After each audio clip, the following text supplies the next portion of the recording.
Me llamo Javier, y quiero contaros el día en que mi vida cambió para siempre. No fue por una alegría, sino por una humillación tan profunda que todavía hoy, al recordarla, siento un nudo en la garganta. Sucedió en la austera sala de estar de la casa de mis padres, una tarde gris de otoño, justo después de que se leyera el testamento. Mis dos hermanos menores, con sus sonrisas de suficiencia, se quedaron con las tierras buenas y la casa principal. A mí, el mayor, me dejaron el viejo granero de piedra, una ruina que se caía a pedazos en los límites de la propiedad. Fue mi hermano mediano, mirándome con una mezcla de lástima y burla, quien pronunció las palabras que sellaron mi vergüenza delante de todos: para ti las astillas y las termitas, Javier. Al menos tendrás leña para el invierno. Aquellas palabras, dichas entre risitas condescendientes del resto de la familia, se me clavaron como un puñal.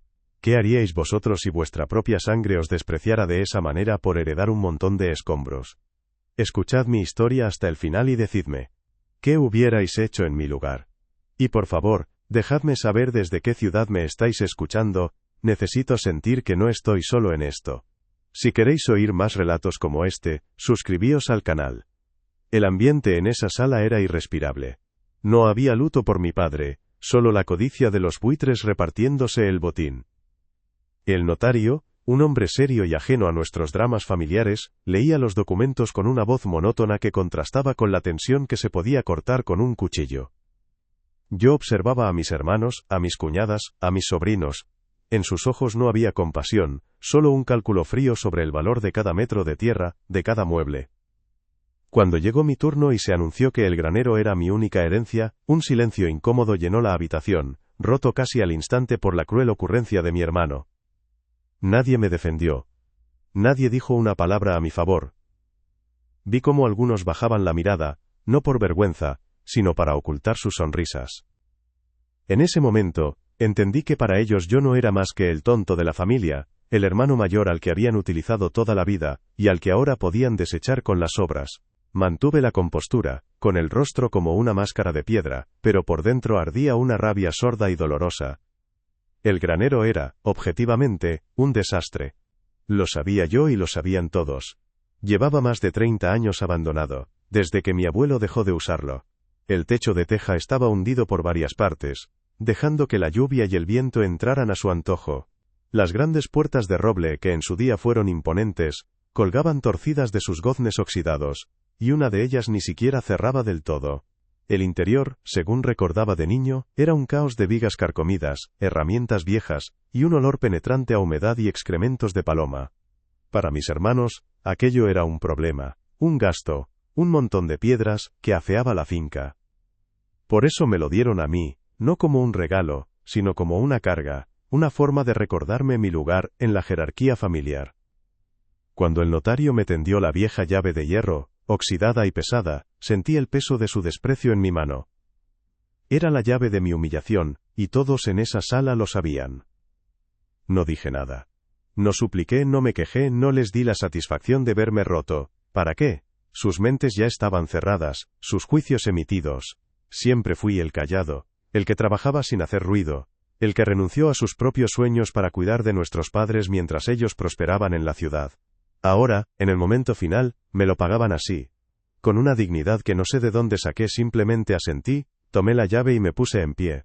El silencio que se hizo mientras caminaba hacia la puerta fue más elocuente que cualquier grito. Sentí todas las miradas clavadas en mi espalda, juzgándome, descartándome. Agarré el pomo frío de la puerta y salí de aquella casa sin mirar atrás. Salir de esa habitación fue como salir de una prisión emocional en la que había vivido demasiado tiempo. El aire fresco y húmedo del otoño me golpeó la cara, y por primera vez en mucho tiempo, sentí que podía respirar. Me quedé un instante en el umbral, con la llave apretada en el bolsillo, sintiendo su peso como una promesa. Mientras me alejaba por el camino de tierra, las palabras de mi hermano resonaban en mi cabeza. Leña para el invierno. Creían que me habían condenado a la miseria, al frío, a tener que desmontar mi propia herencia para poder calentarme. Lo que ellos no sabían, lo que nadie en esa sala podía imaginar, era el verdadero valor de ese granero en ruinas. No era un valor que se pudiera medir en hectáreas o en euros. Para mí, ese lugar era sagrado. Era el refugio donde mi difunta esposa, Elena, y yo nos encontrábamos a escondidas cuando éramos novios. Fue entre aquellos muros de piedra donde, una tarde de verano, le prometí que algún día lo restauraría y lo convertiríamos en nuestro nido, un lugar que guardaría para siempre nuestros recuerdos. Ellos me habían dado las obras, pero sin saberlo, me habían entregado el cofre de mi tesoro más preciado. Aquella humillación no me había destruido, al contrario, había encendido en mí una determinación inquebrantable. Iba a cumplir mi promesa. Por Elena, por mi abuelo y sobre todo por mí. Mi vida no empezó en una sala de notario, sino aquí, en esta tierra dura de Extremadura, donde el sol agrieta el suelo, y las palabras son tan escasas como la lluvia. Nací en una familia de campo, de las de antes, donde el trabajo se aprendía desde niño, y el respeto se ganaba con el sudor de la frente. Mi padre y mi abuelo, ambos carpinteros, me enseñaron a amar la madera, a sentir su veta bajo los dedos, a entender que cada árbol tenía una historia, y que nuestro deber era darle una segunda vida digna. Aprendí que la nobleza no estaba en el dinero, sino en un trabajo bien hecho, en una junta perfecta, que resistiría el paso de los años. Era un conocimiento lento, paciente, que moldeó mi carácter y mi forma de ver el mundo. Mis hermanos, en cambio, siempre tuvieron la vista puesta en la ciudad, en las luces, en el dinero rápido. Veían el campo como una condena, un atraso del que había que escapar. Yo nunca lo vi así. Para mí, estas colinas secas y estos cielos inmensos eran mi hogar, el único lugar donde me sentía verdaderamente yo. Mientras ellos soñaban con despachos y coches nuevos, yo soñaba con tener mi propio taller, un lugar donde el olor a pino y a barniz llenara el aire, un refugio donde seguir dando forma a la madera con las mismas herramientas que usó mi abuelo.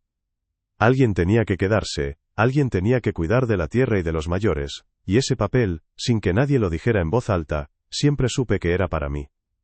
Y entonces llegó Elena. La conocí en una fiesta del pueblo, una de esas verbenas de verano con bombillas de colores y olor a pimientos fritos.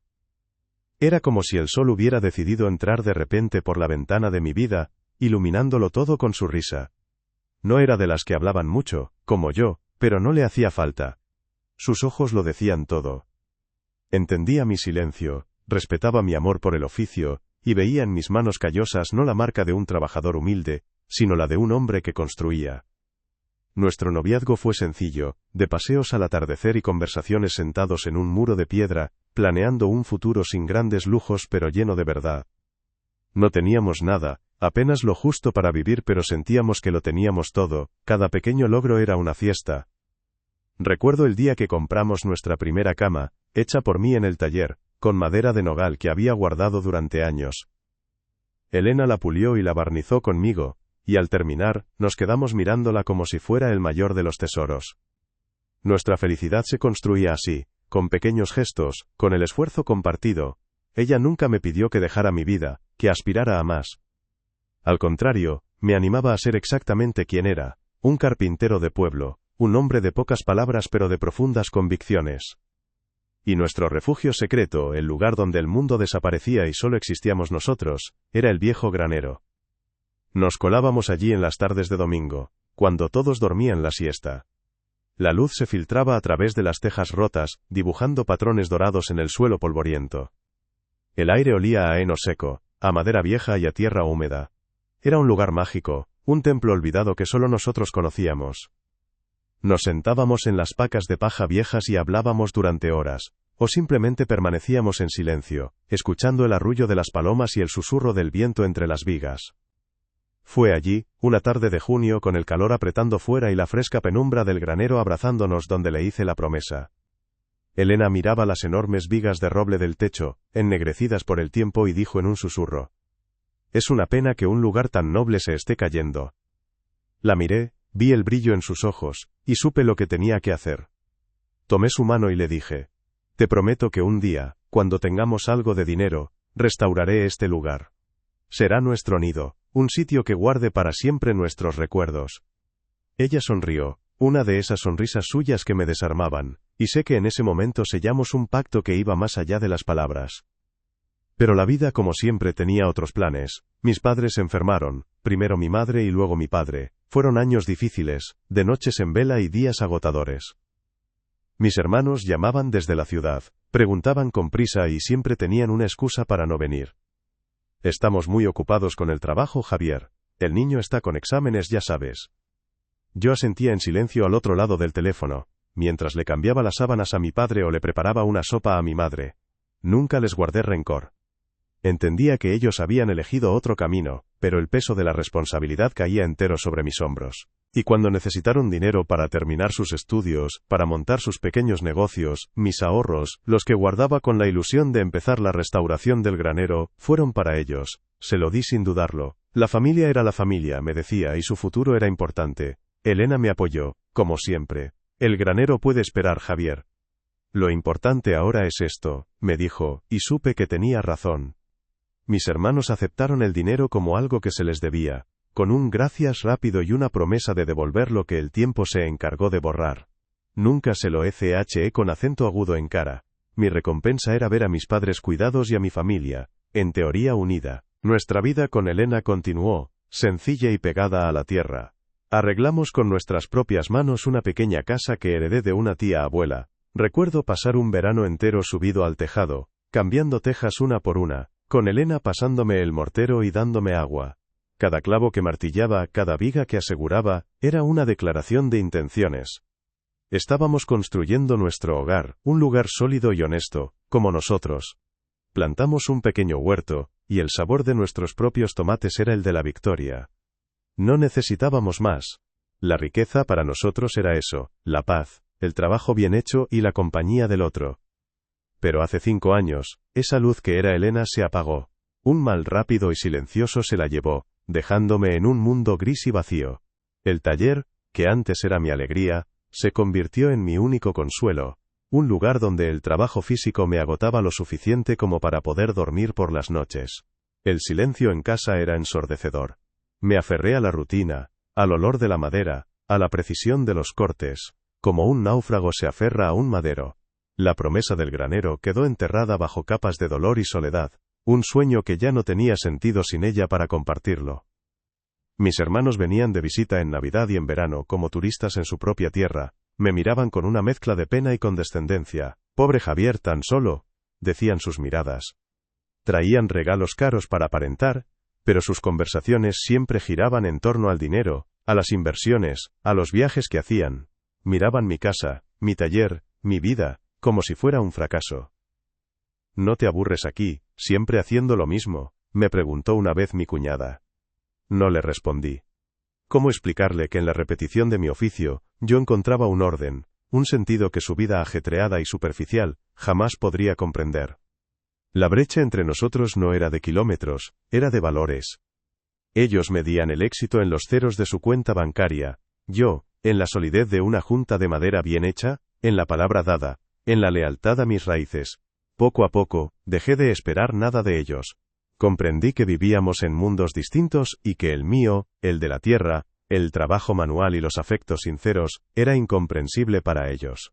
Me convertí, a sus ojos, en el hermano raro, el que se quedó anclado en el pasado, una reliquia viviente de un mundo que ellos se esforzaban por olvidar. De vez en cuando, en mis paseos solitarios por el campo, mis pasos me llevaban casi sin querer hacia el granero. Me quedaba a distancia, mirándolo, una silueta oscura y rota contra el cielo.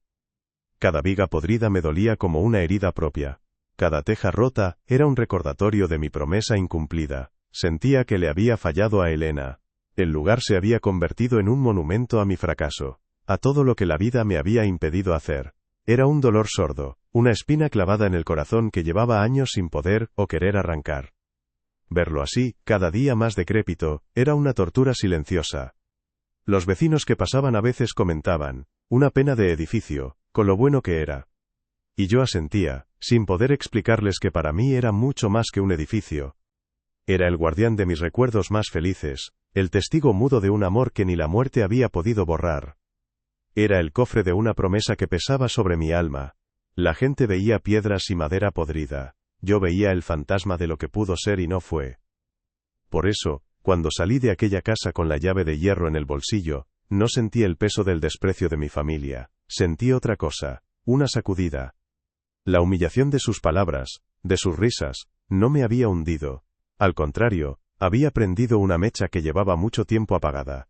Me habían arrojado a la cara lo que ellos consideraban basura, pero sin saberlo, me habían entregado la única herramienta que necesitaba para redimirme, para saldar mi deuda más sagrada.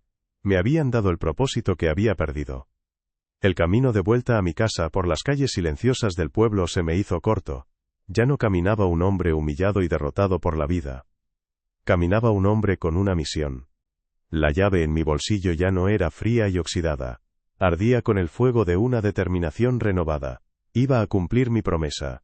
Por Elena.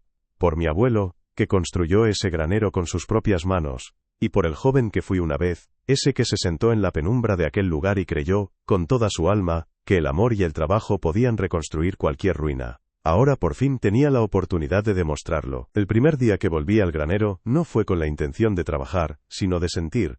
Necesitaba estar solo allí, lejos de las miradas y los juicios, para entender qué era exactamente lo que me habían dejado. Con la pesada llave de hierro en la mano, empujé la gran puerta de roble, que se quejó con un chirrido largo y agónico, como si despertara de un sueño de décadas. El interior era tal y como lo recordaba, pero peor. Un manto de polvo y telarañas lo cubría todo, y el olor a madera podrida y a tierra húmeda era tan denso que casi se podía masticar. La luz entraba a duras penas por los agujeros del techo, creando columnas de polvo danzante que parecían fantasmas. Me quedé allí, en el umbral, sintiendo el peso de 30 años de abandono. Era una tarea titánica, casi imposible para un solo hombre. Por un instante, la duda me asaltó como un escalofrío. Quizá mis hermanos tenían razón. Quizá solo era un montón de escombros. Mi primera tarea fue modesta, casi simbólica. Cogí una vieja escoba que encontré en un rincón, y empecé a barrer el suelo cerca de la entrada. No pretendía limpiar el granero entero, solo quería abrir un pequeño espacio, un círculo de tierra limpia donde poder pensar.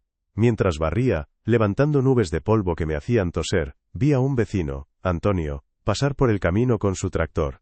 Se detuvo, apagó el motor, y me miró desde la distancia, con el ceño fruncido. No dijo nada, pero su expresión lo decía todo. Era la mirada que se le dedica a un loco, a alguien que ha perdido el juicio. Sacudió la cabeza lentamente, como si sintiera lástima por mí, y volvió a arrancar el motor, dejando tras de sí una nube de humo y un silencio aún más pesado. Aquella fue la primera piedra del muro de incomprensión que el pueblo empezó a levantar a mi alrededor. Aún no había palabras, solo miradas, pero a veces las miradas hieren más que los insultos.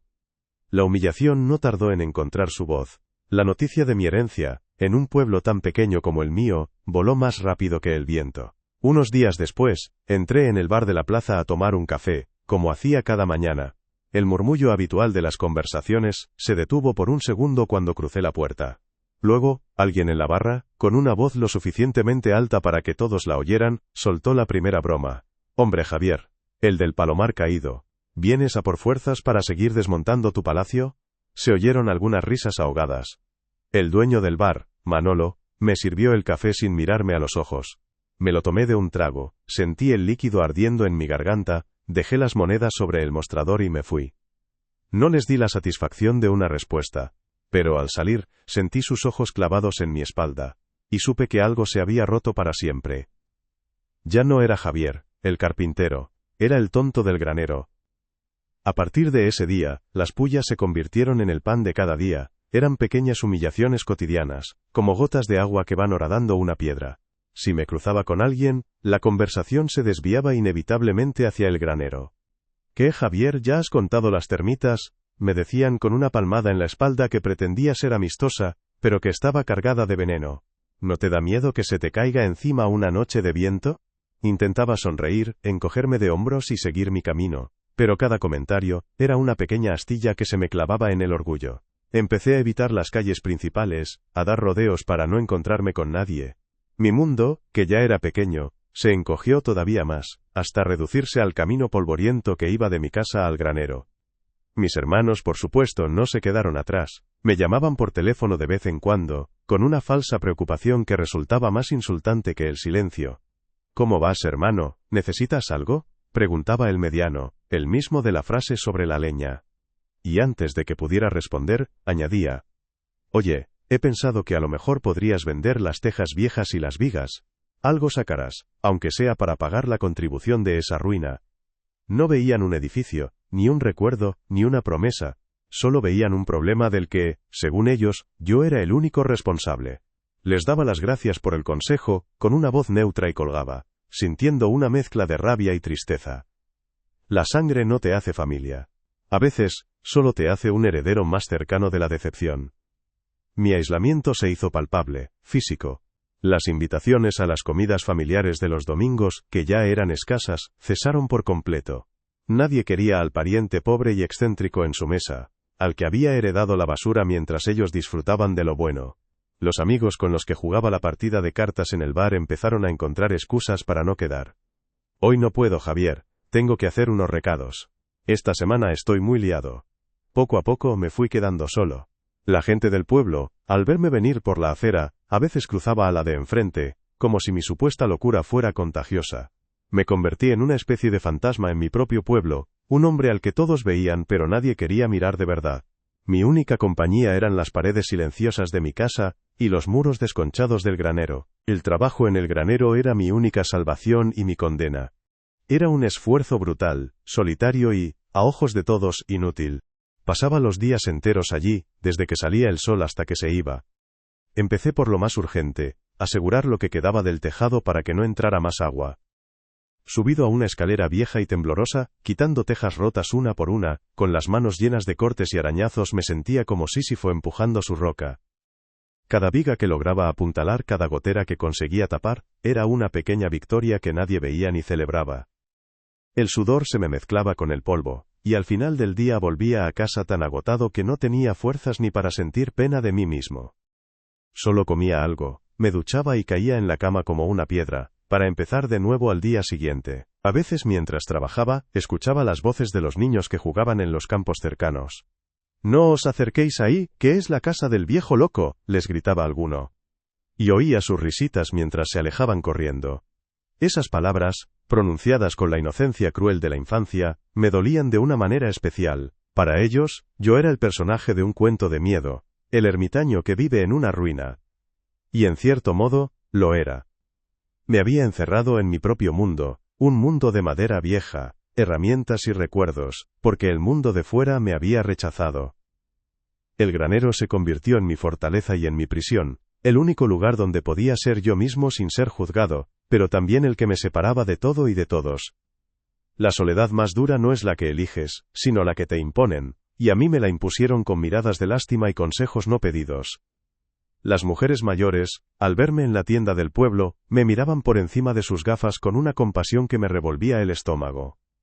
«Pobrecillo Javier», las oía susurrar. Desde que se murió Elena no levanta cabeza, y ahora, con el capricho del granero, se ha vuelto a perder del todo. No entendían que precisamente lo hacía por Elena, por mantener viva la única promesa que nos quedaba. Para ellas, mi esfuerzo no era un acto de amor, sino el delirio de un viudo solitario. Su piedad era peor que la burla de los hombres, porque me negaba la dignidad de mi propósito, me convertían en una víctima, en un caso perdido. Un día, el alcalde del pueblo, un hombre pragmático y con pocas simpatías por las viejas construcciones, se detuvo en el camino. Se acercó con las manos en los bolsillos, observando la fachada del granero con una mueca de disgusto. «Javier», me dijo con un tono que pretendía ser conciliador, «sé que esto tiene valor sentimental para ti, pero es un peligro. Afea la entrada del pueblo, y cualquier día se nos cae un trozo en el camino. El ayuntamiento podría darte una pequeña ayuda para la demolición. Piénsalo. Sería un favor para todos». Su oferta, disfrazada de preocupación cívica, era el golpe de gracia. No solo mis vecinos y mi familia, sino también la autoridad del pueblo, consideraba mi herencia una monstruosidad, que debía ser eliminada. Querían borrar no solo el edificio, sino también la memoria que contenía. Esa noche llovió. No fue una lluvia normal, sino una de esas tormentas de finales de verano que parecen querer arrancar el mundo de cuajo. El viento aullaba como un lobo herido, y el agua caía a cántaros. Me quedé despierto, sentado en la cocina, escuchando la furia de la naturaleza y pensando en el granero. Me imaginaba, el agua colándose por las grietas que aún no había podido tapar, las vigas debilitadas crujiendo bajo la presión, el viento arrancando las tejas que tanto me había costado colocar. Por primera vez en semanas, sentí un miedo real y profundo. Un miedo a que la naturaleza hiciera lo que todos deseaban. Derribar mi sueño y demostrar que yo no era más que un viejo iluso luchando una batalla perdida contra el tiempo y la razón.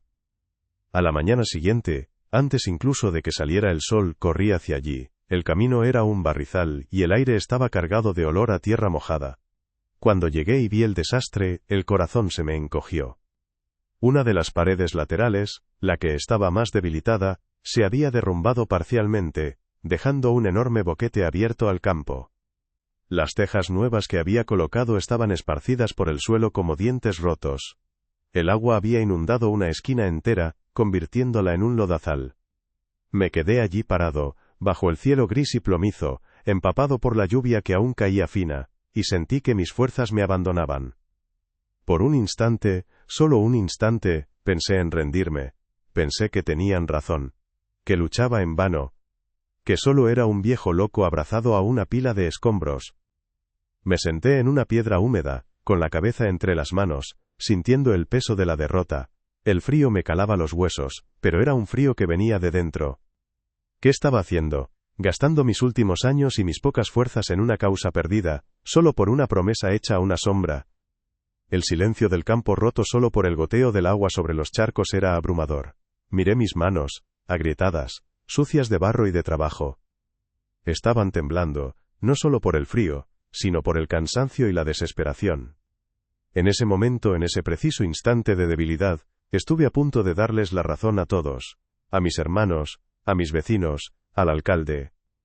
Estuve a punto de aceptar que mi herencia era, en efecto, solo leña para el invierno, pero entonces, mientras miraba el interior del granero a través del nuevo boquete, mis ojos se fijaron en algo. En medio del desastre, las grandes vigas centrales de roble macizo, las que mi abuelo había colocado con sus propias manos hacía casi un siglo, seguían en su sitio, imponentes, firmes, desafiando la tormenta y el abandono. Habían aguantado el peso del techo hundido, la furia del viento y el paso de los años, y de repente, lo entendí. La estructura, el corazón del granero, seguía siendo fuerte. La nobleza del trabajo bien hecho de mi abuelo seguía ahí, oculta bajo la ruina y la suciedad. Y recordé la sonrisa de Elena aquella tarde, cuando me dijo que era un lugar noble. No, no podía rendirme. No mientras el corazón del granero siguiera latiendo. Me levanté, con la espalda dolorida y el alma renovada.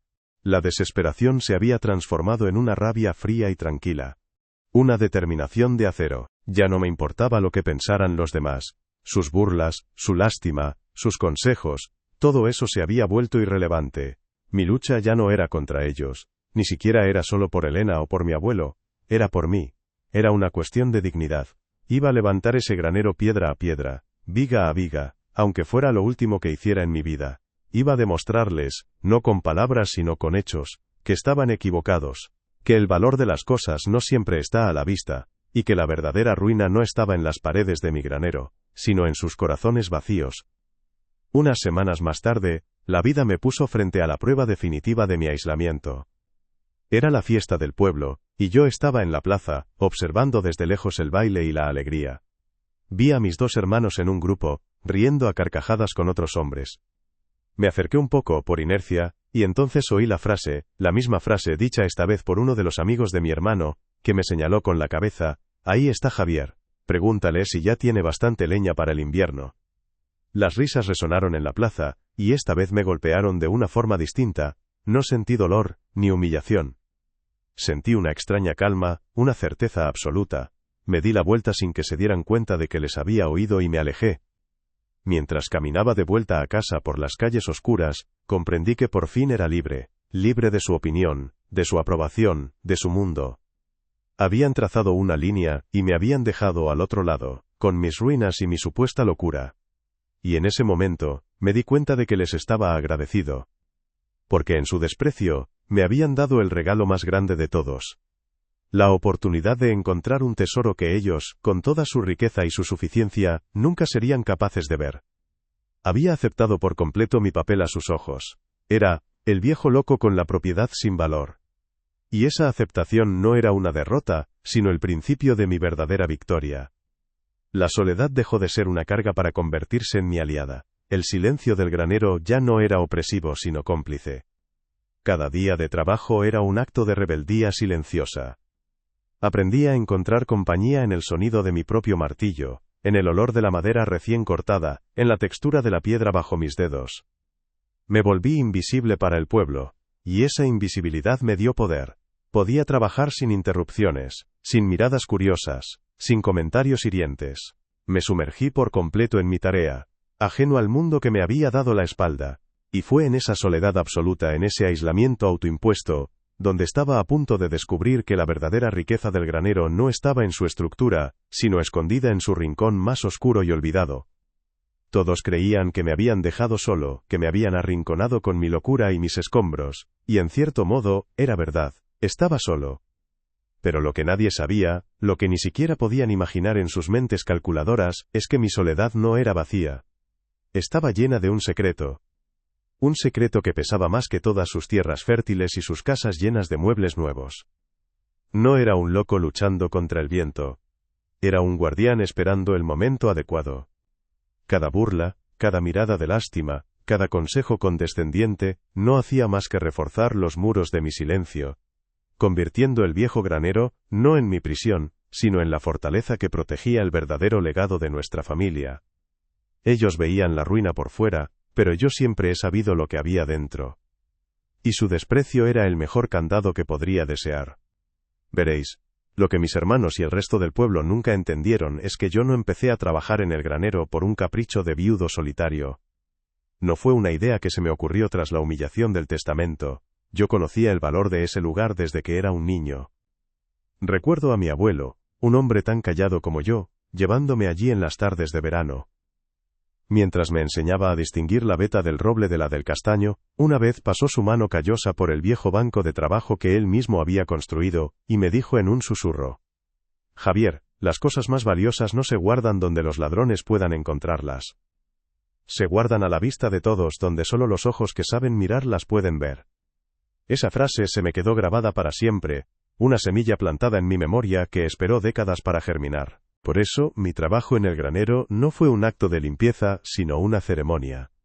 Tras semanas de asegurar el tejado y apuntalar las vigas principales, llegó el día. Esperé a que cayera la noche, encendí un viejo candil de aceite y me acerqué al banco de trabajo de mi abuelo. No fue un descubrimiento casual, no tropecé con un fondo falso por accidente. Fui directamente a él. Mis dedos, acostumbrados a los secretos de la madera, encontraron la pequeña irregularidad que mi abuelo me había mostrado de niño, una junta casi imperceptible bajo el borde desgastado. Con una de mis gubias más finas, la misma que él usó, hice palanca con cuidado. No hubo un clic, solo el suave deslizamiento de la madera sobre la madera, y un compartimento secreto, largo y plano, se reveló ante mí. Dentro, envuelta en varias capas de tela de arpillera para protegerla de la humedad, había una caja de hojalata oxidada por los bordes. Al abrirla, un olor a papel viejo, a tinta y a tiempo detenido llenó el aire polvoriento del granero. Lo primero que sentí no fue la alegría del descubrimiento, sino el peso inmenso de la responsabilidad. Era como si el espíritu de mi abuelo estuviera allí conmigo, observándome en silencio. Con manos temblorosas, saqué el contenido. No eran monedas de oro ni joyas. Era algo infinitamente más valioso. La historia silenciada de mi familia, el honor que todos habían olvidado, y que yo tenía el deber de custodiar. El tesoro consistía en un diario encuadernado en cuero, un fajo de cartas atadas con un cordel y una pequeña carpeta. Abrí el diario. La caligrafía de mi abuelo, firme y clara, llenaba las páginas amarillentas. Fechado en 1939, justo después de la guerra, relataba cómo había utilizado el granero para esconder a un hombre. No a un hombre cualquiera, sino a un célebre artista intelectual republicano, un poeta al que el nuevo régimen perseguía para matarlo. Durante casi 3 años, mi abuelo, un simple carpintero de pueblo, lo mantuvo oculto, compartiendo su escasa comida, y arriesgando su vida y la de su familia cada día. He escondido aquí a un hombre bueno, escribió en la primera página, que Dios me perdone si nos descubren, pero mi conciencia no me perdonaría si no lo hiciera. Las cartas eran la correspondencia secreta entre el artista y su familia en el exilio, cartas llenas de angustia, esperanza y gratitud hacia mi abuelo, el guardián silencioso como lo llamaba. Pero la verdadera joya estaba en la carpeta de cuero. Dentro, protegidos por un papel de seda, había una docena de bocetos originales a carboncillo, firmados. No eran grandes obras, sino escenas íntimas de la vida clandestina en el granero. El rostro de mi abuela sirviendo un plato de sopa, la luz de un candil sobre un libro, un autorretrato del artista con una mirada de infinita tristeza y determinación. Eran testimonios de una humanidad que se negaba a ser aplastada. Y junto a los bocetos la pieza final, una primera edición de un libro de poemas que el artista logró publicar años después desde el exilio. En la primera página, una dedicatoria manuscrita con tinta ahora desvaída, para Javier mi guardián. Para el hombre que me enseñó que la verdadera nobleza no está en los palacios, sino en los muros de un humilde granero. Con mi eterna gratitud. Mi abuelo se llamaba Javier, como yo. Aquellas palabras resonaron en el silencio de la noche como un veredicto. La nobleza de nuestra familia no estaba en las tierras que mis hermanos habían heredado, sino allí mismo, en mis manos, en la historia de un acto de valentía que había sido enterrado por el miedo. Yo siempre supe que algo había. Mi abuelo, en su lecho de muerte, me apretó la mano y me hizo jurar que nunca abandonaría el granero, que lo protegería pasara lo que pasara. No me dijo explícitamente qué escondía, el secreto era demasiado peligroso incluso décadas después, pero sus ojos me lo dijeron todo. Me hizo prometer que si alguna vez llegaba el momento yo sabría qué hacer. Por eso, cuando mis hermanos se rieron de mí, cuando me arrojaron las astillas y las termitas, no sentí solo humillación, sentí que, sin saberlo, estaban cumpliendo la última voluntad de nuestro abuelo. Me estaban entregando la custodia del secreto, porque yo era el único digno de él. Su codicia fue mi mejor aliada. Si hubiera intentado reclamar el granero por su valor sentimental, habrían luchado por él, lo habrían vendido al mejor postor para construir un chalet, destruyendo el banco de trabajo y todo lo que contenía sin siquiera saberlo. Su desprecio, su certeza de que aquello no valía nada, fue lo que protegió el tesoro. Dejaron que el guardián volviera a su puesto de vigilancia. Me subestimaron de una forma tan profunda y tan completa que me dieron una libertad absoluta. Me dejaron solo con la parte más valiosa de nuestra historia, convencidos de que me habían dejado con la basura. ¿Y el valor? Oh, el valor era inmenso. No soy un hombre de mundo, pero no soy tonto. Hace años, en uno de mis pocos viajes a Madrid para comprar herramientas, llevé una fotografía de uno de los bocetos a un tasador de arte, un hombre discreto que me recomendaron. Sin decirle de quién era ni de dónde venía, solo por la firma y el estilo, me dijo que una pieza así podría alcanzar fácilmente los 50 o 60.000 euros en una subasta. Y había 12. Más el libro firmado. Una pieza de coleccionista casi única. Sumando todo, lo que había en esa caja de hojalata, valía más que todas las tierras de mis hermanos juntas. Valía lo suficiente como para comprar medio pueblo si hubiera querido. Leña para el invierno, me había dicho mi hermano. Y yo, cada noche, al mirar la caja de hojalata, pensaba en la ironía. Tenía en mis manos un fuego capaz de durar varias vidas, un calor que no venía de la madera quemada, sino del orgullo y la dignidad.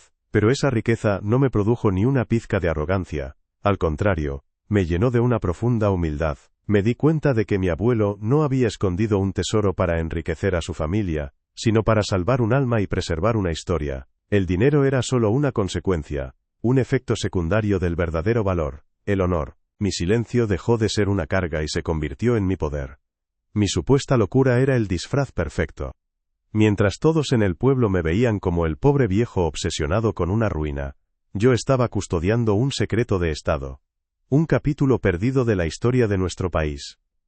Dejé que susurrasen. Dejé que se rieran. Sus palabras eran como el viento que soplaba fuera de los muros de piedra del granero.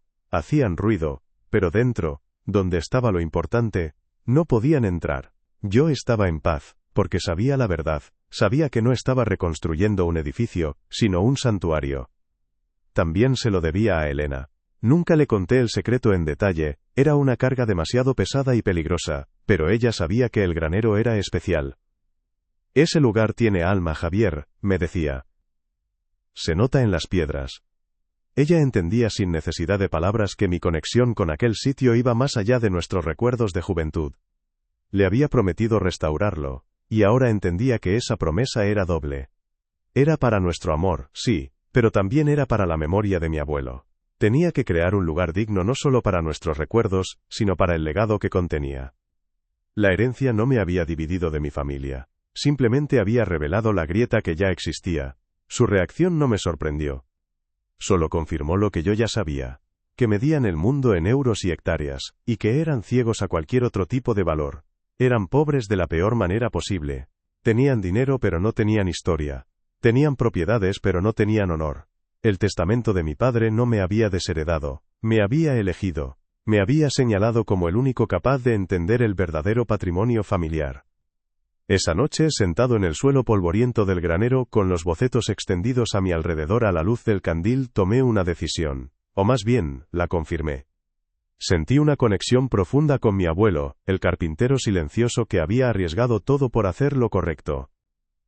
Comprendí que su acto de valentía no debía ser manchado por la codicia de sus otros nietos, no debía convertirse en una pelea por dinero, en un escándalo de pueblo. El secreto había sobrevivido durante 80 años gracias al silencio y la discreción, y así debía seguir. Con un cuidado infinito, volví a guardar cada carta, cada boceto y el diario en la caja de hojalata. La envolví en la arpillera y la coloqué de nuevo en el fondo falso del banco de trabajo. Al cerrar el compartimento, el suave sonido de la madera me pareció el de una puerta de una cámara acorazada. Me puse en pie y miré a mi alrededor. La ruina, el polvo, las vigas rotas, ya no veía nada de eso. Veía una fortaleza. Veía un monumento. Y supe exactamente lo que tenía que hacer. La justicia no necesita gritos ni confrontaciones. A veces, la justicia más poderosa es la que se construye en silencio, piedra a piedra, hasta que su obra es tan evidente que no necesita explicación. Y la mía acababa de empezar. Mi decisión no nació de la venganza, sino de una claridad que solo la soledad y la verdad pueden otorgar. Sentado en el suelo de mi granero, con el legado de mi abuelo extendido a mi alrededor, comprendí que la peor ofensa que podía hacerle a su memoria era usar su acto de valentía como un arma contra mis hermanos. ¿De qué serviría restregarle su ignorancia por la cara? Para ver la codicia sustituir a la burla en sus ojos. No. El honor de mi abuelo, el sacrificio de aquel artista, merecían algo más que convertirse en el centro de una disputa familiar por dinero. Merecían respeto, silencio y dignidad. Mi plan, por tanto, no sería para humillarlos, sino para proteger el tesoro de su mediocridad. Decidí que ellos nunca sabrían la verdad. Su castigo no sería mi confrontación, sino su ignorancia eterna. Seguirían viviendo en su mundo de cifras y apariencias, sin saber jamás que habían despreciado la parte más noble de su propia sangre, de su propia historia. El primer paso fue práctico y silencioso. Elegí el boceto más sencillo, un retrato rápido de un rincón del granero, y lo llevé a aquel tasador de Madrid al que había consultado años atrás. No di explicaciones, solo dije que era una pequeña pieza familiar que necesitaba vender. El hombre lo examinó, asintió con respeto y, una semana después, tenía en mi cuenta una cantidad de dinero que me parecía astronómica, suficiente para levantar 10 graneros. Para el mundo, para mis hermanos si se enteraban, sería la prueba de mi locura final. Me había endeudado hasta el cuello por un capricho. Dejé que lo pensaran. Con ese dinero, que olía a justicia poética, empecé la obra. Contraté a un par de canteros del pueblo de al lado, hombres discretos y trabajadores que no hacían preguntas, y yo, a su lado, trabajé como nunca, sintiendo en cada piedra que colocaba y en cada viga que aseguraba que no estaba restaurando un edificio, sino construyendo mi paz. El granero renació. Donde había agujeros, ahora había un tejado sólido de teja vieja recuperada. Donde había muros caídos, ahora se levantaba la piedra limpia y rejuntada con maestría. Las grandes puertas de roble, lijadas y tratadas, abrían y cerraban con un sonido suave y poderoso. El interior se convirtió en mi taller, un espacio amplio y luminoso, con el viejo banco de mi abuelo, presidiendo el lugar como un altar. Lo llené con mis herramientas, con el olor a madera y a barniz, y con el silencio. Mis hermanos pasaban a veces en coche por el camino, aminoraban la marcha, miraban con una mezcla de asombro y envidia, y seguían su camino, probablemente comentando entre ellos la locura de su hermano mayor. Veían la belleza del resultado pero eran ciegos a la belleza de su origen, y eso, para mí, era la victoria más completa. El siguiente paso fue el más importante. Una noche, con el corazón encogido por la solemnidad del acto, empaqueté con sumo cuidado el resto de los bocetos, el diario de mi abuelo y las cartas del artista.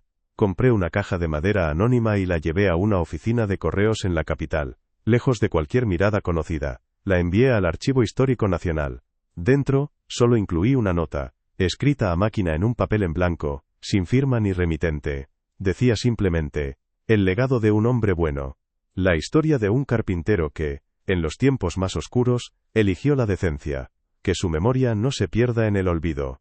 Al dejar la caja en el mostrador, sentí que me quitaba un peso de encima, y, a la vez, que cumplía con el deber más grande de mi vida. Estaba entregando el tesoro no a un museo para que lo vendiera, sino a la historia, para que lo custodiara. Ahora vivo aquí, en mi granero. Mi taller es mi reino y mi refugio. A veces, por las tardes, me siento en el banco de mi abuelo, el mismo que ocultó el secreto durante 80 años, y miro el campo a través de los grandes ventanales. Veo a mis hermanos en la distancia, ocupados en sus tierras, en sus vidas llenas de cosas pero vacías de significado. No siento rencor, solo una profunda y serena lástima. Me dieron las astillas y las termitas, y con ellas construí mi fortaleza. Se quedaron con la tierra, pero yo heredé el alma de nuestra familia.